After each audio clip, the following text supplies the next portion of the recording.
میرے بھائیوں، بخاری شریف کا واقعہ، ایک شخص کسی بستی میں رہتا تھا اور وہ اس بستی کے ذمہ دار بڑے امیر آدمی کے پاس گیا اور جا کر کہتا ہے کہ مجھے 1000 دینار بطور قرض دے دو۔ بہت دلچسپ واقعہ سنا رہا ہوں، بمبئی کے اندر تو میں نے اب تک یہ واقعہ نہیں سنایا ہے۔ مجھے 1000 دینار، درہم نہیں، دینار بطور قرض دے دو۔ تو جس سے مانگ رہا تھا اس نے کہا میرے بھائی 1000 دینار کوئی معمولی رقم تو نہیں ہے، اور تم 1000 دینار مانگ رہے ہو، لیکن کوئی گواہ تو لے کر آؤ۔ ہم نے تمہیں دے دیا، کل تم نے انکار کر دیا تو گواہی کون دے گا؟ کم سے کم کوئی گواہ تو پیش کرو۔ اس نے کہا میرے بھائی میں تو بزنس مین ہوں، مجھے اس بستی میں کوئی پہچانتا ہی نہیں ہے، 1000 دینار تم مجھے دے دو گے تو اس کی گواہی کون دے گا؟ میرے پاس کوئی گواہ نہیں ہے۔ اس نے کہا بغیر گواہ کے ہم کیسے دے دیں تمہیں؟ اتنی بڑی رقم ہم بغیر گواہ کے تمہیں کیسے دے دیں؟ کہنے لگا اچھا ایک بات بتاؤ، اگر میں اللہ کو گواہ بنا دوں تو؟ بھائی اگر میں تمہاری رقم نہیں لوٹاؤں گا تو قیامت کے دن تو ہمیں گرفت میں ہم آئیں گے، اور اللہ کو تو معلوم ہی ہے، اللہ گواہ ہے میرا۔ اس نے کہا یار تو نے جب اللہ کو گواہ بنا دیا ہے تو اب کیا رہ گیا ہے؟ اچھا ٹھیک ہے، ضامن لاؤ، ضامن۔ کہتا ضامن مطلب اگر تم نہیں دو گے تو اس سے پیسہ لے لوں گا میں۔ مطلب گواہی کے لیے کوئی تیار نہیں ہوگا، ضامن کہاں سے تیار ہو جائے گا؟ جب گواہ نہیں ملے گا مجھے یہاں تو ضامن کون بنے گا؟ ایسا کرتا ہوں میں اللہ کی ذات کو ہی ضامن بناتا ہوں۔ کہنے لگا یار تو نے اللہ ہی کو ضامن بنا دیا ہے، یعنی اگر میں پیسہ نہیں دوں گا تو اللہ تمہاری رقم واپس کرے۔ آج تو کسی سے کہہ بھی مت دینا، کیونکہ مولانا جرجیز بھی اعتبار نہیں کریں گے۔ تم کہو گے اللہ گواہ، اللہ ضامن، میں نہیں دوں گا اللہ دے گا، بھگ تیرے جیسے 420 ڈھونگی بہت دیکھے ہیں۔ لیکن یہ آدمی کہتا ہے جب تو نے اللہ ہی کو ضامن بنا دیا ہے تو اب رہ کیا گیا؟ اندر گیا، بیوی کہتی ہے نہیں مت دو، معاملہ گڑبڑ دکھ رہا ہے۔ اس کا یہاں رہتا پھر بھی کوئی گواہی دینے کے لیے تیار نہیں۔ کہا نہیں، اس نے اللہ کو گواہ اور ضامن بنایا۔ گیا 1000 دینار لایا اور لا کر اس کو دے دیا، لو اتنے دن میں تم ہماری رقم واپس کر دینا۔ کہا ٹھیک۔ اب اس نے کیا کیا؟ 1000 دینار کا سامان خریدا اپنی بستی سے، اور اس کو دوسری بستی میں بیچنے کے لیے جانا پڑتا تھا۔ ہوتا ہے آپ بھی بمبئی سے کچھ سامان لاتے ہیں، یہاں لا کے روکتے ہیں، یہاں سے وہاں مہنگا بکتا ہے، وہاں کا سامان یہاں تھوڑا سا، اسی میں پروفٹ ہوتی ہے۔ تو وہ آدمی یہاں سے سامان خریدتا اپنی بستی سے اور دوسری بستی میں جا رہا، لیکن راستے میں سمندر پڑتا ہے، راستے میں سمندر کو پار کر کے اس بستی میں جانا تھا، اور یہاں کا سامان وہاں بیچنا تھا، اور وہاں سے سامان خرید کر پھر اپنی بستی میں لانا تھا۔ تو 2 دن جانے میں لگتے، 2 دن آنے میں لگتے۔ اس نے یہاں سے سامان خریدا اور سمندر کا سفر کیا، 2 دن میں اس بستی میں پہنچ گیا اور وہاں سامان بیچ دیا۔ کاسٹلی سامان بکا، مہنگا سامان بکا۔ اس نے 1000 دینار الگ ایک رومال میں باندھ دیا، یہ میرے بھائی کا ہے، یہ مجھے وہاں جانے کے بعد واپس کرنا ہے۔ نیت دیکھیے، مجھے وہاں جا کر واپس کرنا ہے۔ بقیہ جو پروفٹ ہوئی تھی اس نے اس پروفٹ سے کچھ سامان خرید لیا، اس کو ہم اپنی بستی میں بیچ دیں گے۔ اب یہ کشتی پکڑنے کے لیے واپس آ رہا ہے، وہاں سمندر کے کنارے بیٹھا ہے۔ ایک آدمی نے اس سے کہا بھائی تم کو بہت دیر سے بیٹھا ہوا دیکھ رہا ہوں، کیا بات ہے؟ کہا آج کشتی آنے والی تھی، اس کشتی پہ مجھے بیٹھ کر فلاں جگہ جانا ہے۔ ارے کشتی تو جا چکی ہے، اب یہ 2 دن میں پہنچے گی، پھر 2 دن کے بعد آئے گی، پھر 2 دن جانے میں 1 ہفتہ آپ کا گیا۔ کیا بات کر رہے ہو، کشتی چلی گئی؟ ہاں آج اس کو پہلے سواری مل گئی، اس کی کشتی پہلے ہی بھر گئی اور وہ اپنے وقت سے پہلے ہی نکل گیا۔ اس نے اپنے سر پہ سر مارا، نظریں آسمان پہ ڈالی، اے اللہ میرا کیا ہوگا؟ ذرا غور کیجئے گا میرے بھائیو اس مثال کے اوپر۔ اے اللہ میرا کیا بنے گا؟ وہ آدمی سمندر کے کنارے آئے گا، میرا بھائی جس نے مجھے 1000 دینار قرض دیا تھا، اور وہ مجھے دیکھے گا کہ میں اس کشتی پہ نہیں تو میرے اوپر سے اس کا بھروسہ اٹھ جائے گا۔ جو میری چھاپ اس کے دل پہ بیٹھی تھی، بڑی لمبی لمبی میں نے باتیں کی تھی، وہ کیا سوچے گا میرے بارے میں؟ میرے پروردگار اب کیا ہوگا میرا؟ وہ آدمی آج میرا یہ کشتی جس دن پہنچے گی اس دن میرا انتظار کر رہا ہوگا سمندر کے کنارے۔ اس کے دماغ میں کوئی آئیڈیا آیا، کیا ہونا چاہیے؟ بخاری شریف کی حدیث کے الفاظ ہیں، اس کی نظر ایک لکڑی کے اوپر پڑتی ہے، اس نے اس لکڑی کو اٹھا لیا اور کسی نکیلی چیز سے اس لکڑی کو کھوکھلا کر دیا، اس لکڑی کو بیچ سے کھوکھلا کر دیا، اور اسی لکڑی کے اندر 1000 دینار بھر دیے۔ آپ 100 روپے نہیں بھر سکتے، 1000 دینار اس نے اس لکڑی کے اندر بھر دیے،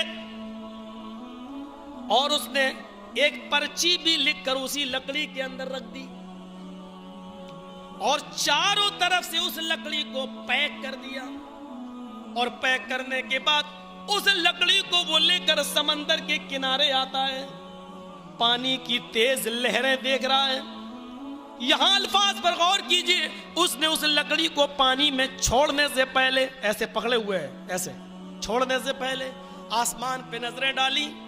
بخاری شریف کی حدیث کے الفاظ ہیں، اس نے اپنے رب کی طرف نظر ڈالی، آسمان پر نظریں ڈالی، اور لکڑی کو چھوڑنے سے پہلے کہا اللہم انک تعلم انی کنت تسلفت 1000 دینار فسالنی شہیدا فقلت کفا باللہ شہیدا فرضی بک فسالنی کفیلا فقلت کفا باللہ کفیلا فرضی بک۔ ان الفاظوں پر غور کرو، بخاری شریف کی روایت ہے، اس نے اس لکڑی کو چھوڑنے سے پہلے کہا اے اللہ تو اچھی طرح جانتا ہے، اے اللہ تو اچھی طرح جانتا ہے، اللہم انک تعلم، اے اللہ تو اچھی طریقے سے جانتا ہے، انی کنت تسلفت 1000 دینار، میرے اوپر 1000 دینار چڑھے ہوئے ہیں، میرے اوپر میرے بھائی کا 1000 دینار چڑھا ہوا ہے، انی کنت تسلفت 1000 دینار، 1000 دینار کا میں مقروض ہوں۔ اے میرے پروردگار تو اچھی طریقے سے جانتا ہے، جب میں نے اپنے بھائی سے 1000 دینار مانگا فسالنی شہیدن، تو اس نے مجھ سے گواہ مانگا تھا، اس نے مجھ سے گواہی مانگی تھی، فقلت کفا باللہ شہیدا، تو میں نے اس سے کہا تھا کہ اللہ کی گواہی کافی ہے، اللہ کی گواہی کافی ہے، فرضی بک، جب میں نے تجھے گواہ بنایا تو وہ تیری گواہی پر راضی ہو گیا تھا، فرضی بک، وہ اس سے راضی ہو گیا تھا، فسالنی کفیلن، اس نے مجھ سے ضامن مانگا، ضمانتی مانگا، اے اللہ جب اس نے مجھ سے ضامن مانگا فقلت کفا باللہ کفیلا، تو میں نے اس کو بولا کہ اللہ کی ضمانت کافی ہے، اللہ میرا ضامن ہے، فرضی بک، تو وہ تیری ضمانت پر بھی راضی ہو گیا۔ آج کشتی جا چکی ہے اور تو اچھی طریقے سے جانتا ہے میں نے جان بوجھ کر کشتی نہیں چھوڑی ہے، کوئی بہانہ نہیں تھا میرے پاس، اے اللہ میں آیا، کشتی جا چکی ہے، میرا بھائی سمندر کے اس کنارے میرا انتظار کر رہا ہوگا، گواہ تو تھا، ضامن تو تھا، اور اس رقم کو میں تیرے سپرد کر رہا ہوں، اور تیرے سپرد کر کے میں سمندر کے اندر ڈال رہا ہوں، اے اللہ مجھے نہیں معلوم اس رقم کو میرے بھائی تک کیسے پہنچایا جائے گا، ضامن تو ہے، گواہ تو ہے، میری اس رقم کو اس آدمی تک، اس بھائی تک پہنچا دے۔ یہ کہتے ہوئے اس نے لکڑی کو سمندر کے حوالے کر دیا، چھوڑ دیا اس نے لکڑی کو۔ آج کے زمانے میں اگر وہ لکڑی اس وقت منزل مقصود پر پہنچ گئی نا، اگر آج کے زمانے میں پتہ چل جائے کہ وہ کون سی لکڑی ہے تو وہ لکڑی بھی بہت مبارک ہو جائے گی، اس لکڑی کی بھی پوجا شروع ہو جائے گی۔